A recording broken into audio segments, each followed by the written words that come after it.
E aí, galera, bem-vindos à sexta videoaula de Sociologia do primeiro ano do ensino médio. Hoje nós vamos ter o título Filosofia, Política e Religião. E você pode ficar pensando, o que isso tem a ver com Sociologia? Tudo a ver e você vai ver agora.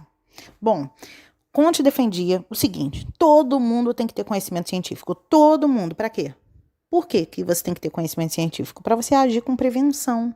Por exemplo, se você sabe que mergulhar no valão, lá no esgoto, vai te transmitir doença, por que tu vai mergulhar? Só se você quiser, né? Aí é contigo mesmo, com a tua consciência. Mas você tem conhecimento científico de que aquilo ali transmite doença. Então, o conhecimento científico é necessário, nesse tempo aí de coronavírus. Se a gente não tem o conhecimento científico para nos ajudar, como é que a gente ia saber que lavando a mão, usando álcool gel, ia prevenir essa doença? Né? Isso tudo é conhecimento científico. E também para evitar as injustiças, né, e as necessidades. Quando você tem conhecimento científico, você não é passado para trás com facilidade. Por quê?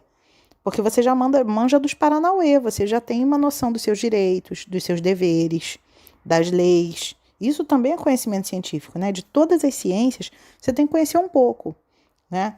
Por quê? Porque senão você realmente fica para trás, você fica atrasado.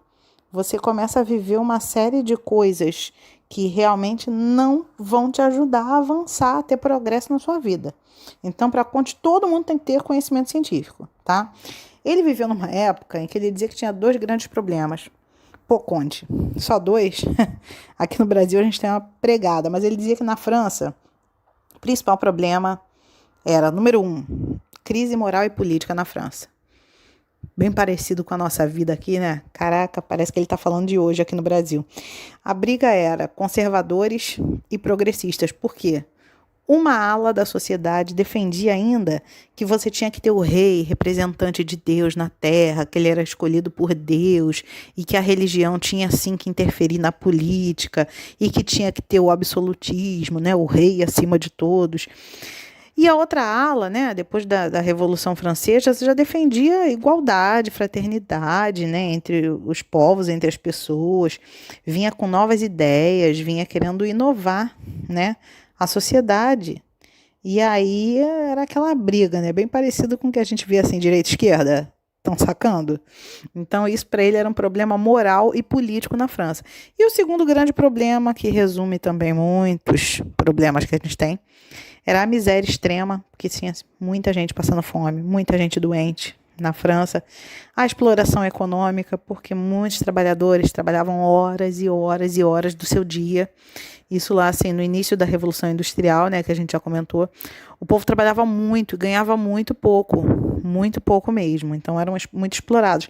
E a exclusão social e política do proletariado, que são os trabalhadores. Porque assim, se você não tem dinheiro, você acaba não sendo considerado um cidadão, porque você não pode circular nas altas rodas da sociedade, ser influente, né? Conseguir um cargo político. Você, na época, eles não tinham nem direito a voto, né? Quem era pobre, quem era iletrado, quem não tinha acesso à educação e cultura, não podia participar da vida política. Então, eles eram excluídos, né? Para Comte, isso era um problema gravíssimo, mas ele tinha uma fórmula mágica. Ele tinha um jeito de resolver esse problema e ele usou nada mais, nada menos que a sua grande teoria da estática social e dinâmica social que a gente já comentou, né? Os elementos da estática social, que é aquilo que tem em todas as sociedades, com a dinâmica vão mudando através dos tempos, né? E aí ele deu 3 sugestões para reduzir esses problemas na França e no resto do mundo também, né?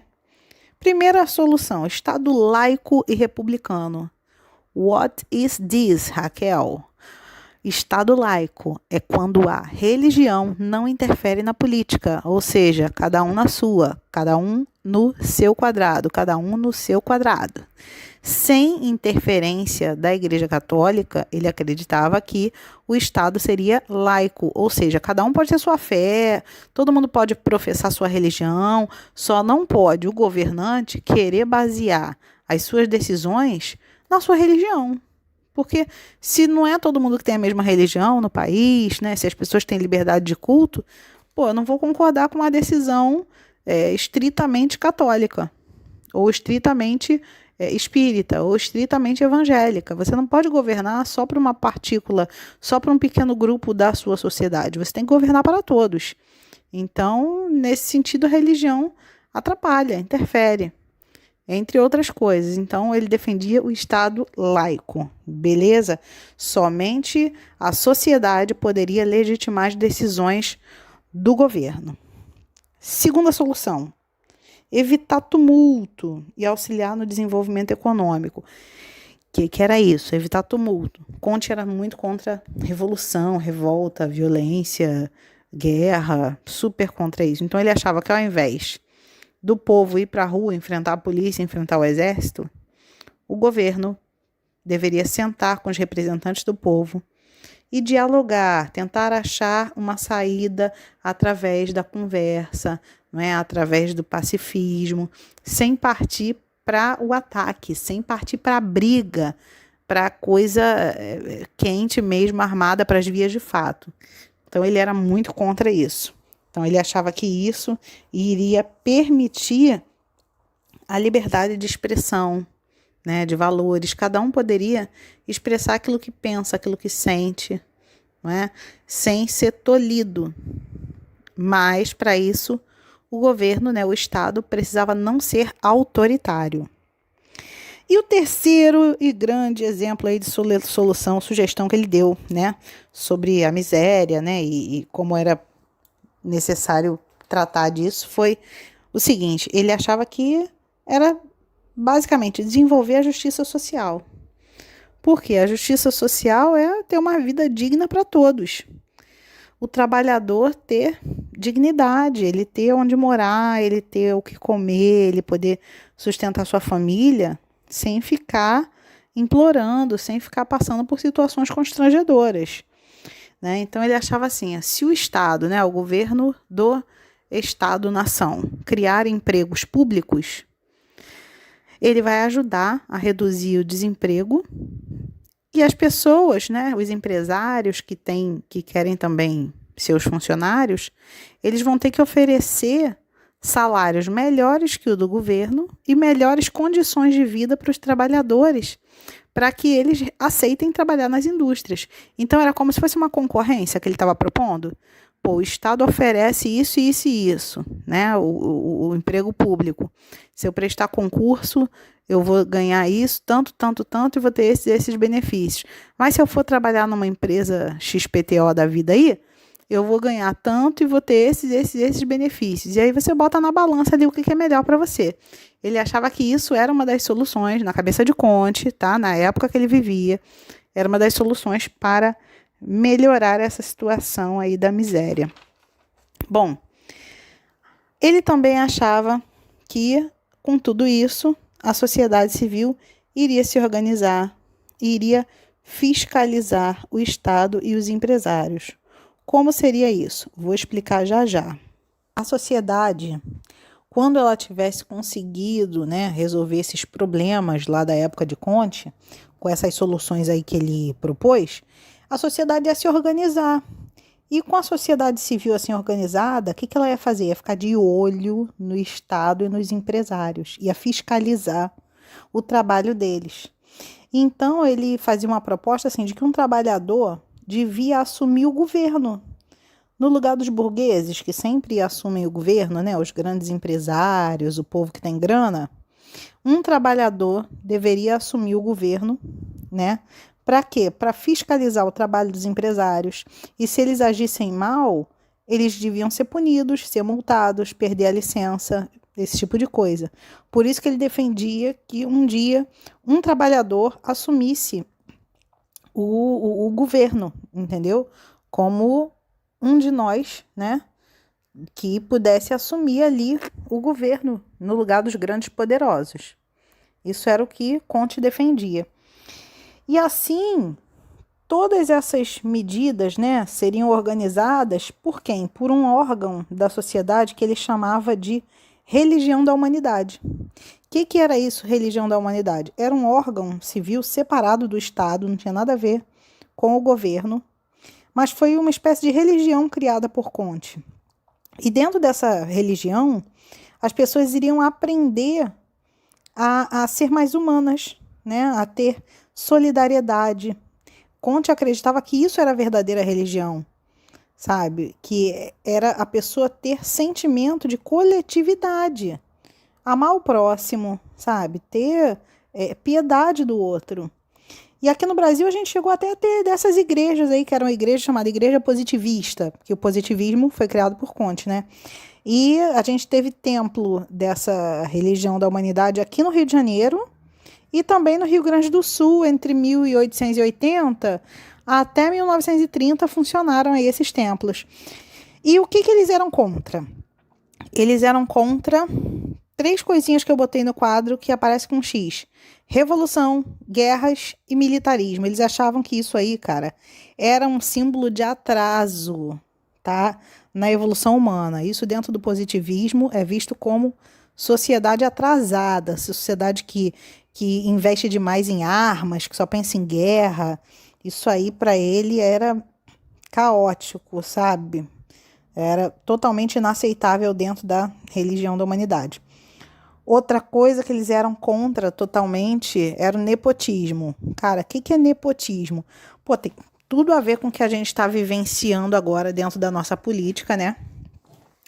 Que o presidente está aí sendo acusado de tentar beneficiar os filhos dele, a família dele, né? De colocar pessoas no governo que são amigos dos filhos dele. E isso é nepotismo. O nepotismo é toda vez que um político ele começa a dar cargos públicos para familiares, para pessoas muito próximas a ele, para beneficiar a sua própria família. Por exemplo, vamos dizer que eu sou vereadora, né? Quer o professora, vote em mim para vereadora. Aí, pum, ganhei a eleição. Chego lá, eu vou eleger minha irmã para minha secretária, vou eleger minha cunhada para chefe de gabinete, vou eleger meu cunhado para segurança, né? E vou eleger meu irmão para meu assessor. E assim eu vou colocando toda a minha família para ganhar dinheiro público, para se beneficiar ali daqueles cargos, entendeu? Isso é nepotismo, isso é totalmente imoral. Além de ser ilegal, é uma coisa assim, que é totalmente imoral, inaceitável, entendeu? Então, Comte era totalmente contrário a isso, dentro dessa religião se pregava contra isso. A outra coisa que eles não aceitavam era assim, eles não acreditavam nesse Deus, né, que a gente nas religiões acredita, um Deus sobrenatural, que você não vê, né? Não acreditavam também na coisa da vida após a morte, né? Para eles só existia essa vida real que a gente vive, concreta, que a gente pode ver, sentir, experimentar, até porque tudo deles era baseado no conhecimento científico. E a ciência, né, nós já estudamos isso, que dentro do processo da ciência, você só pode analisar aquilo que é real, aquilo que é concreto. Tá? Então, eles não acreditavam nessas coisas. Em que eles acreditavam? Acreditavam no pacifismo, no diálogo, né?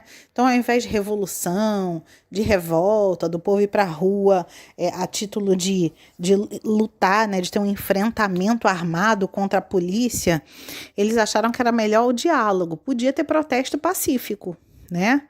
Contra a violência. Eles eram totalmente contra a violência, tanto da parte do Estado quanto da parte do povo. E aí eles eram muito pela paz, muito pelo pacifismo e muito pelos acordos, fazer tratados entre os países, sabe? Se um país tinha algo contra o outro, eles deviam sentar, conversar e tentar chegar a um acordo ao invés de partir para a guerra. A outra coisa que eles defendiam eram os princípios morais, eram os valores, né? Como o altruísmo e a honestidade, por exemplo. Né? Altruísmo é você aprender a fazer o bem para os outros, é você aprender a abrir mão, né, da sua individualidade, do egoísmo, e aprender a dividir, aprender a partilhar o que você tem com os outros. E a honestidade também, né? Você aprender que você não deve pegar o que é do outro, você entender que você precisa falar a verdade. Isso é ser honesto. Então, dentro dessa religião da humanidade, os membros dessa religião aprenderiam mais a cultivar esses princípios e valores. E a outra coisa é que eles celebravam sempre, né, como se fossem festas, cultos. Dentro dessa religião, eles tinham um calendário para homenagear pessoas exemplares, né, que deixaram com a sua vida algum legado, deixaram um exemplo, né, dentro dos valores da civilização. Eles contribuíram para fortalecer esses valores, como, por exemplo, Madre Teresa de Calcutá, né, Gandhi, que também foi um grande pacifista, Martin Luther King, né, que lutou contra o racismo, lutou pela igualdade. Então, eram tipos de pessoas que eles homenageavam, que eles cultuavam, né, dentro da sua religião. Né? Alguns desses que eu citei, nessa época ainda eles nem conheciam. Mas, enfim, eram sempre homenagens a homens e mulheres que ajudaram a fazer a história da humanidade, a trazer essa evolução, não é? Esse progresso social, né? Esse progresso moral, beleza? Espero que vocês tenham entendido, que vocês estejam gostando da aula, tá? E até a próxima semana. Beijos para vocês e até a próxima aula.